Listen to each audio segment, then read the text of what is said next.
January 17, 1945. The frozen fields of eastern France tremble beneath the weight of war. Snow blankets the earth, muffling the sounds of distant artillery, but the air is electric with anticipation. Hidden behind a network of fortifications, German soldiers prepare for what they believe will be another day of bitter resistance against the advancing Allied forces. They've faced numerous assaults, each one more brutal than the last, yet their defenses remain intact. But this time, something is different. In the distance, the rumble of engines grows louder and the ground shakes. A line of American tanks, massive, imposing, and relentless, emerges from the fog of war. They move swiftly, cutting through the snow, their guns poised, their armor gleaming in the pale winter light. The German soldiers, confident in their hardened fortifications, watch with a sense of grim determination. But they have underestimated what's coming. With a deafening roar, the first shots are fired. Within minutes, the once impregnable fortifications begin to crumble under the fury of American firepower. German soldiers stare in disbelief. The tanks, unstoppable and precise, shatter their defenses with terrifying efficiency. What had seemed like an impenetrable line of defense is now reduced to rubble. The battle for survival has just taken a decisive turn. The year 1944 had been a turning point for the Allies in the Second World War. After the successful D-Day landings in June, the Allies made significant advances through France, pushing German forces back into their defensive lines. The liberation of Paris in August and the subsequent Allied push toward the German border marked the beginning of the end for the Nazi regime. However, the Germans were not ready to surrender. They had entrenched themselves in fortified positions, particularly in the Ardennes forest, anticipating a desperate final defense of their homeland. By December 1944, the stage was set for one of the most significant clashes of the war. Known as the Battle of the Bulge, the German military launched a counteroffensive designed to split the Allied forces and capture the strategically important port city of Antwerp. They hoped to disrupt the supply lines and delay the Allied advance long enough to force a negotiated peace. The German strategy was to strike through the dense Ardennes, where they believed the Allies would be least prepared. The weather, however, was not on their side. The thick fog and snow, which limited visibility and slowed movement, proved to be a double-edged sword. While it initially favored the German forces by hindering the Allies' ability to see the attacking forces, it also obscured German positions from the Allied air forces, whose dominance in the skies had been a critical factor in previous battles. At the heart of this counteroffensive lay the formidable German defensive line, known as the West Wall or Siegfried Line, which stretched along the western border of Germany. This line of fortifications was reinforced with concrete bunkers, anti-tank obstacles, and well-placed artillery positions, all designed to slow down any Allied advance. The German troops stationed along the Siegfried Line were battle-hardened veterans, well aware of the risks they faced, but they were also increasingly undermanned and outgunned. In response to the German attack, the Allies, mainly American and British forces, rushed reinforcements to the Ardennes, where the weather had begun to clear. But even as the snow began to melt, Allied command had little idea of the scale of the coming onslaught. By Christmas Eve, the German push had created a bulge in the front lines, and the Allied forces were forced to fight for every inch of territory. American soldiers, especially the tank units of General George S. Patton's Third Army, were key to repelling the German advance. Patton's forces, composed of heavy armored divisions, would soon become the spearhead of the counterattack. His tanks, the M4 Sherman, were often seen as underperforming compared to their German counterparts, such as the Tiger and Panther tanks. However, the Sherman was more maneuverable and could be mass-produced at a far higher rate than the German tanks, which were increasingly difficult to maintain as resources dwindled. The M4 Sherman would play a crucial role in the defense of the Ardennes, proving that sheer numbers, coupled with superior tactics, could overcome even the strongest fortifications. As the battle raged on, German soldiers manning the Siegfried Line were about to experience the devastating might of the American tanks in ways they could never have predicted. As the German counteroffensive reached its peak in mid-December 1944, the Allies were facing the full brunt of a desperate and well-coordinated assault. At the same time, the Germans were aware that they had one last chance to reverse the tide of the war. The winter of 1944-1945 had become a grueling battle of attrition. The Germans were hoping that their heavily fortified defenses, along with the shock of their surprise attack, would buy them time to reorganize and turn the tide. But the fortifications, while formidable, were not invulnerable. On the American side, the urgency to respond was critical. The situation was made even more complex by the weather, which still obscured the battlefield from Allied aircraft. Yet, despite the cold, the snow, and the fog, the American forces had a strategic advantage that would prove decisive. The coordination between ground forces and heavy armor, including the iconic M4 Sherman tanks, which were now arriving in greater numbers. The tanks, though often underestimated for their armor and firepower, played a critical role in breaking the German defensive lines. The Shermans were fast, reliable, and adaptable in combat. They were often employed as part of a combined arms approach, where infantry, artillery, and armored divisions would coordinate to punch through enemy lines. In this context, the M4 Sherman was more than just a tank.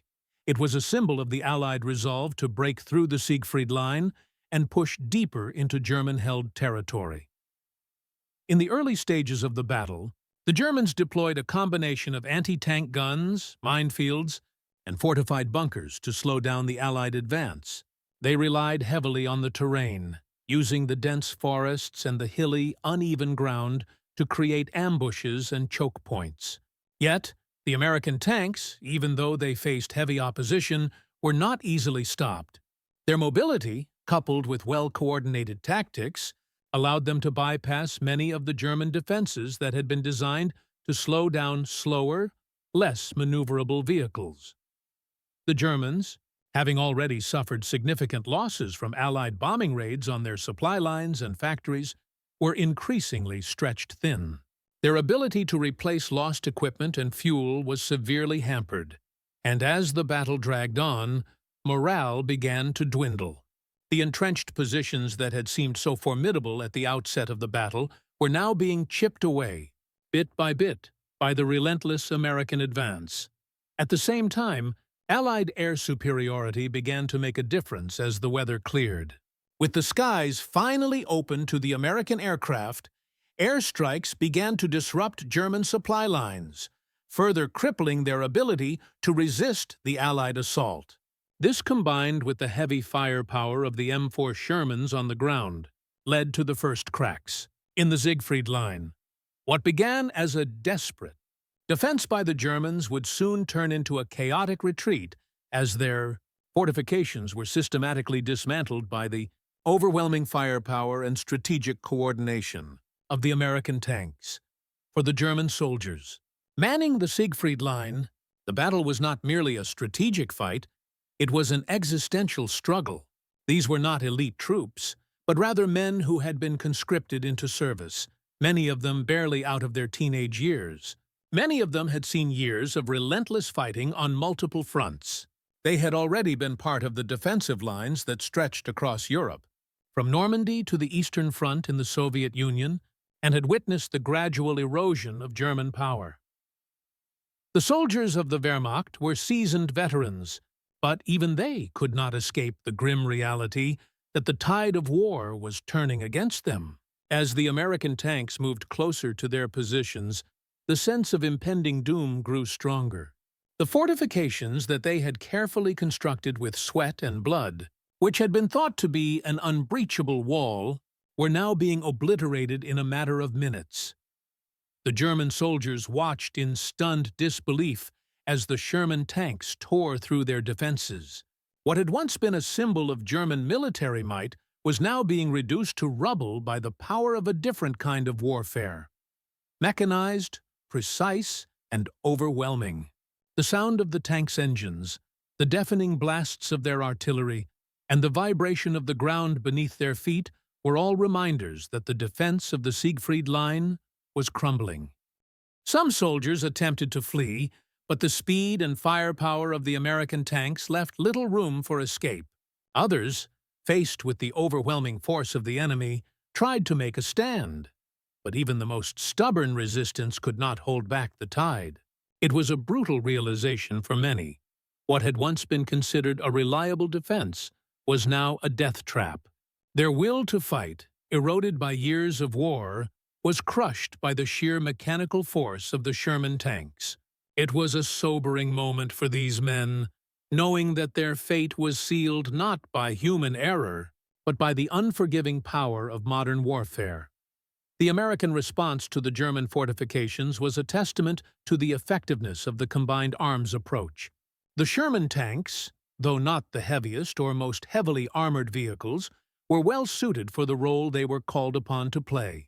Their mobility and reliability allowed them to push forward in ways that the German defenders had not anticipated. The tanks were often paired with infantry and artillery, working in close coordination to breach the Siegfried Line. The combined arms strategy was designed to overcome the limitations of each individual force. The tanks could breach the fortifications, while infantry could mop up the remaining resistance. Artillery provided fire support, targeting key positions to soften the defenses before the tanks advanced. This synergy made the Sherman tank a much more formidable force than its individual components would have been on their own. Additionally, the American ability to coordinate air support into the battle gave them a significant advantage.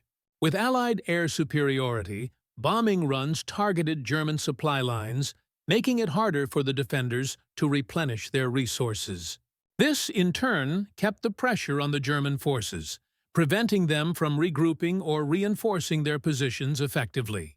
The Germans had no answer to the American combination of ground and air superiority, and it ultimately played a critical role in their defeat. The power of combined arms tactics, however, was not just about coordination between different units. It also relied on effective leadership and command, which were crucial in ensuring the tanks were used in the right places at the right times. The Allied generals, notably General Patton, understood the importance of flexibility and rapid response. They did not hesitate to adapt their strategies when they saw an opportunity to break through the German lines, often using tanks in unexpected ways to outmaneuver the enemy. The M4 Sherman tank, often criticized for its relatively thin armor and lower caliber gun compared to its German counterparts, was the unsung hero of the Allied forces during the Battle of the Bulge. While the German Panzer tanks, such as the Tiger and Panther, had superior firepower and thick armor, the Sherman's real strength lay in its numbers, adaptability, and the rapid rate of its production. The Sherman was designed for mass production. It was reliable, easy to maintain, and could be repaired quickly on the battlefield. These qualities made it ideal for the Allied strategy of attrition. While German tanks, like the Tiger, required a great deal of time and expertise to repair, Shermans could be returned to combat swiftly. In fact, it is said that for every Sherman tank lost, 3 to 4 more could be produced in its place. The tank's design, while less formidable in terms of firepower and armor, allowed it to play a pivotal role in disrupting German defensive lines. The M4 Sherman's 75mm gun, though unable to penetrate the thick armor of the Tiger or Panther in many cases, was effective against infantry, lighter vehicles, and fortifications. Furthermore, the tank was highly maneuverable, especially compared to the larger, heavier German tanks, which often struggled in the tight forested terrain of the Ardennes. In addition to its firepower and mobility, the Sherman tank benefited from the implementation of specialized models, such as the Sherman Firefly and the Sherman Crab. The Firefly variant, for example, was equipped with a powerful 17-pounder gun capable of knocking out German tanks, and the Crab version was fitted with a flail to clear mines. These modifications allowed the Sherman to be adaptable to a wide range of combat situations, giving it an edge when facing the more specialized German defenses. But the Sherman's true advantage was not just in its technology, but in its sheer presence on the battlefield. While German tanks were few and far between by 1945, the Allied forces were able to field an overwhelming number of Shermans. Their superior numbers allowed them to launch sustained, coordinated offensives that overwhelmed the German defenses, leaving the enemy with no way to stem the tide of Allied armor. General George S. Patton's leadership was instrumental in the success of the American forces during the Battle of the Bulge. Known for his aggressive tactics and unyielding determination, Patton was often at the forefront of the American counteroffensive, directing tank divisions with precision and speed. His ability to maintain morale and inspire his troops under the harshest conditions was critical to the success of the Allies. Patton's strategy was straightforward, yet audacious. Move quickly, hit hard, and keep the enemy off balance. As the commander of the Third Army, he recognized that speed and surprise were key to breaking through the German defenses. His forces were known for their rapid maneuvers, often outpacing the German ability to react. By moving swiftly, Patton prevented the Germans from consolidating their forces and responding effectively to the Allied advance. Patton's leadership was also defined by his understanding of the psychological aspects of war. He knew that German soldiers, demoralized by the relentless Allied airstrikes and the constant threat of encirclement, would falter if pushed hard enough. His determination to relieve the besieged town of Bastogne, for instance, was a testament to his leadership style. He bypassed enemy lines and made an audacious maneuver that took the Germans by surprise, lifting the siege and giving the Allies a crucial victory. In the midst of brutal combat, Patton's presence and decisiveness on the battlefield reinforced the resolve of his men. His belief in aggressive action and his ability to take calculated risks proved essential in breaking through the German defenses. His leadership not only inspired his troops to victory, but also sent a powerful message to the Germans. The Allies were not going to back down, no matter the odds. The decisive moment came on January 17, 1945, as the weather began to clear and American forces prepared for a full-scale assault on the heart of the German defenses in the Ardennes. The American forces had finally gathered their strength after the initial surprise of the German attack, and the stage was set for a rapid counteroffensive. The time had come for General Patton's Third Army to break through the Siegfried Line and push the Germans back. The German forces, who had been confident in their heavily fortified positions, now found themselves facing a new kind of battle. The relentless advance of the American tanks, coupled with the overwhelming artillery bombardments, signaled a shift in the momentum. What had been thought to be an impenetrable wall of defense was about to be shattered. On that fateful day, the first American tanks rolled out from their positions in the snow-covered fields, their engines roaring through the silence of the winter landscape. As they approached the German lines, the ground shook beneath their treads. For the German soldiers, who had been waiting in anticipation for a counterattack, the sight of the advancing American tanks was terrifying. The Germans had long believed that their fortifications, reinforced with concrete bunkers, anti-tank guns, and mines, would hold the line. They had never anticipated the sheer firepower and coordination of the American forces. In the early stages of the assault, American artillery had already begun to soften the German positions, striking at key strongholds and disrupting supply lines. But it was the tanks, tens of them, moving in unison, that would prove to be the most devastating weapon. The M4 Shermans, with their rapid-firing guns and mobility, moved methodically across the battlefield, their guns blasting apart German bunkers and machine gun positions with terrifying efficiency. Within minutes, the once imposing German defenses were being reduced to rubble.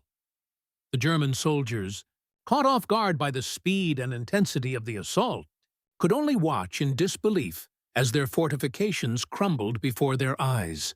What had been their most trusted defense, an intricate network of bunkers, trenches, and anti-tank obstacles, was now no match for the overwhelming firepower of the American tanks. It was as if the ground itself had turned against them. In a matter of hours, the American forces had breached the Siegfried Line, sending the Germans into a frantic retreat. The speed of the attack, combined with the relentless firepower, left the German defenders in chaos. Their fortifications, which had taken years to build, were now nothing more than a collection of smoldering ruins. The American tanks, with their superior numbers and well-coordinated tactics, had struck a decisive blow. The Germans, unable to regroup in time, were left reeling from the destruction of their key defensive positions. The psychological shock of seeing their supposedly impregnable defenses obliterated in such a short time would have a profound impact on the morale of the German soldiers. As the day wore on, the American tanks continued their advance, breaking through German lines and pushing them further back into their homeland. The Germans, unable to regroup and reinforce their positions, were forced to retreat. The battle for the Siegfried Line was effectively over, at least for the moment. But the true scale of the victory would not be fully realized until the aftermath of the battle, when the full extent of the destruction would become apparent. The consequences of the American breakthrough at the Siegfried Line were immediate and far-reaching. The decisive moment had come, and with it, a shift in the very fabric of the battlefield. As the dust settled, the American tanks advanced relentlessly, pushing deeper into German-held territory. The German defenders, now disoriented and demoralized by the sheer force of the Allied assault, scrambled to retreat and regroup. Their once impregnable fortifications were now nothing more than rubble, and their front lines were crumbling. What had started as a desperate counteroffensive by the Germans had turned into a chaotic retreat. The speed and power of the American tanks left the German soldiers with few options. The Allies had exploited the element of surprise and sheer firepower, and the Germans found themselves trapped in a vice of their own making. The American tanks, with their firepower and mobility, continued to decimate German positions, breaking through line after line of defense. One of the most significant outcomes of this turning point was the psychological impact on the German forces. The Siegfried Line, which had long been viewed as a formidable barrier, had been shattered in a matter of hours. This sent shockwaves through the German high command and the rank and file. The Germans had invested so much in their defensive positions only to see them obliterated by the relentless American assault. It was a clear signal that their ability to hold back the Allied advance was fading fast. On the ground, the American soldiers were now more confident than ever. They had seen the effectiveness of their tanks in action, and the results spoke for themselves. The combined arms approach had worked.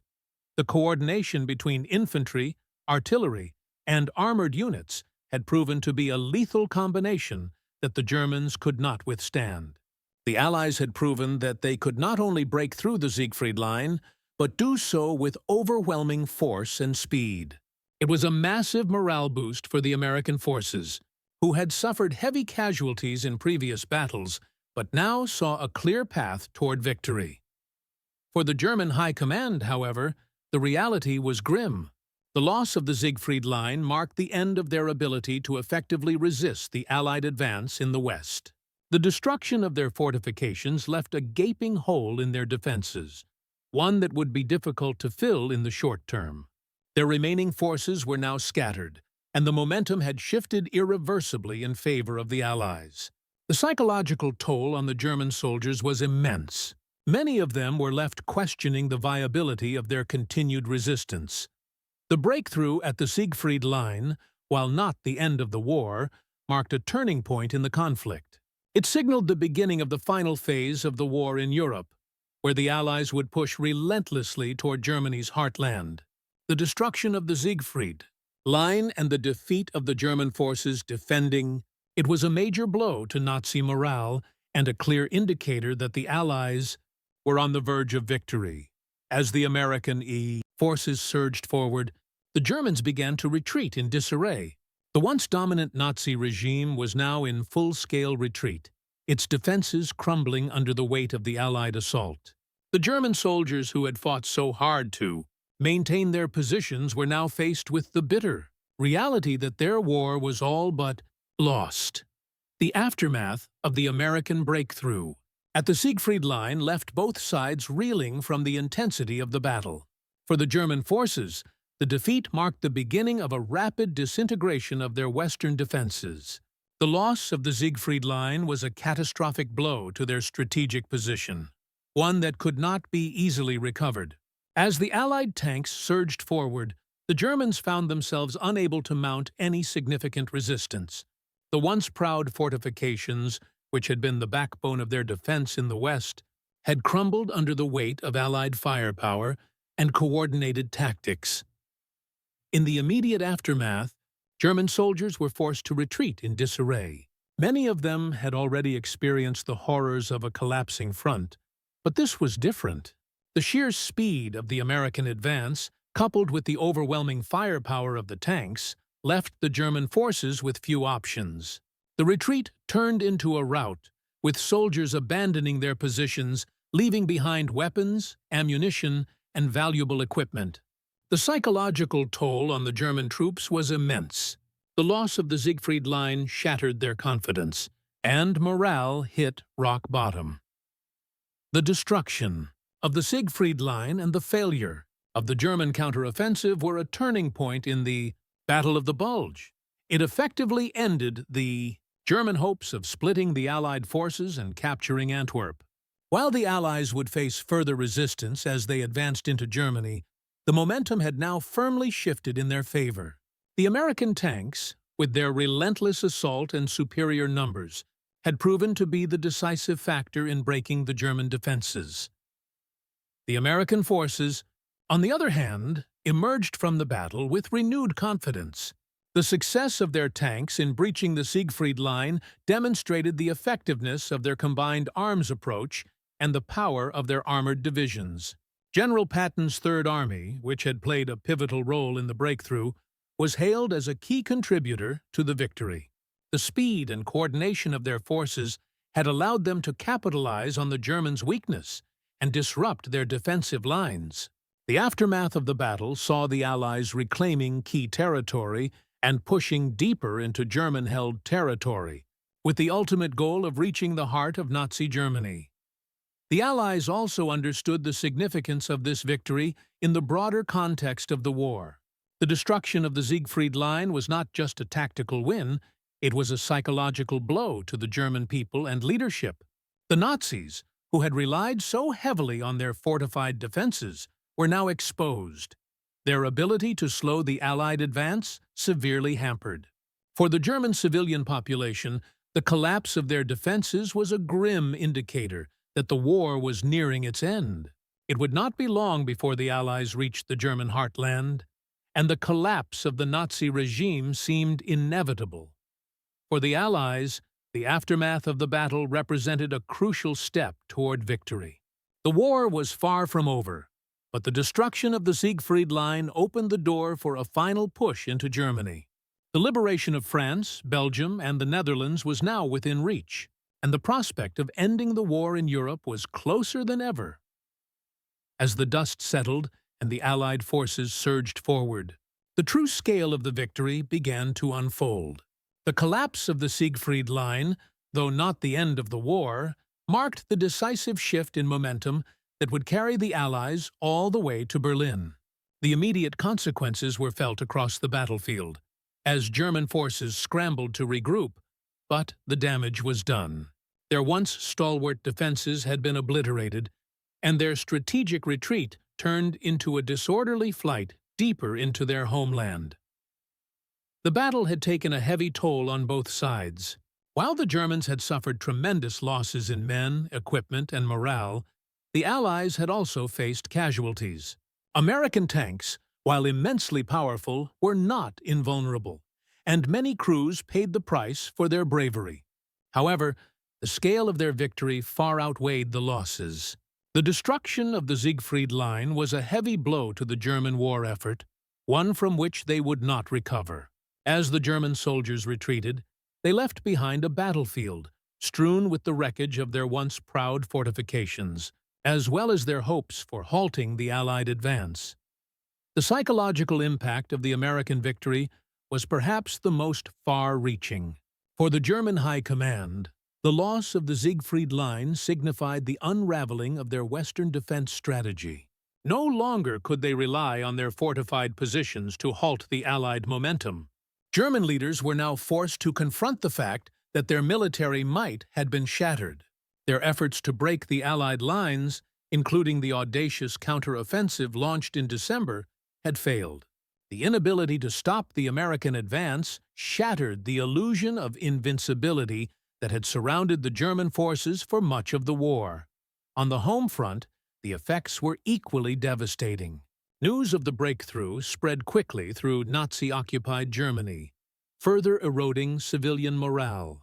The realization that the Allies were no longer on the defensive but were now pushing into Germany itself was a sobering thought. German citizens, who had long been told that their victory was just around the corner, now saw the war reaching their doorstep. It was only a matter of time before Allied forces would cross into Germany's heartland, and the looming threat of occupation became a grim reality. This shift in public sentiment set the stage for the eventual collapse of the Nazi regime and the downfall of Adolf Hitler. For the Allies, the success at the Siegfried Line paved the way for further advances. The liberation of French cities, followed by the successful clearing of German positions in Belgium and the Netherlands, gave the American and British forces the strategic edge they needed to push deeper into enemy territory. The road to Germany was now wide open, and the Allies were determined to finish what they had started. The loss of the Siegfried Line also allowed the Allies to re-establish their supply lines, providing them with the logistical strength to continue their march toward Berlin. The breakthrough also had long-term implications for the future of warfare. The battle underscored the importance of mobility and combined arms tactics, and the role of tanks in modern combat was now firmly established. The Shermans, with their relatively light armor and speed, proved that the key to breaking enemy lines lay not just in brute force, but in coordination, adaptability, and overwhelming numbers. The destruction of the German fortifications and the retreat of their forces demonstrated the power of these tactics in real-time combat, laying the groundwork for how modern military operations would evolve in the years to come. In the aftermath, the Germans faced an existential crisis. The war was no longer a contest of attrition. It had become a race to survive. The Allies had shattered their defenses, and their strategic retreat signaled that the end of Nazi Germany was inevitable. With the collapse of the Siegfried Line, the fate of the Third Reich was sealed. And the question was no longer if the Allies would win, but when. The destruction of the Siegfried Line marked a pivotal moment in the Second World War. It was not simply the collapse of a defensive barrier, but the unraveling of Germany's ability to sustain a prolonged war on the Western Front. The American tanks, which had breached this seemingly insurmountable line in a matter of hours, represented the power of modern warfare, a blend of technological innovation, tactical brilliance, and sheer determination. But beyond the battlefield, the consequences were deeply human. For the soldiers on both sides, the battle was a reflection of the toll that war takes on the spirit and will to fight. German soldiers who once stood confidently behind their fortifications now faced the reality of defeat, while American soldiers, having witnessed the devastating power of their own weapons, understood the true cost of victory. The emotional impact of this victory was felt beyond the immediate context of the battlefield. The fall of the Siegfried Line symbolized the end of Nazi Germany's resistance, not just militarily, but psychologically. The German people, once told that victory was within their grasp, were now confronted with the inevitable truth that their leadership had led them into ruin. For the Allies, it was a moment of hard-won triumph, yet tempered by the realization that such victories came at a heavy price. Looking back, the battle at the Siegfried Line is a testament to the resilience of the human spirit in the face of overwhelming odds. It was the triumph of coordinated action over individual strength, and the power of unity in the face of adversity. In a war where technology and tactics continuously evolved, the victory at the Siegfried Line proved that innovation and adaptability would ultimately tip the scales. It was a victory that marked the beginning of the end for Nazi Germany, but also one that highlighted the lasting impact of war on both the victors and the vanquished. It serves as a reminder of the costs of conflict and the resilience required to overcome even the most formidable of obstacles.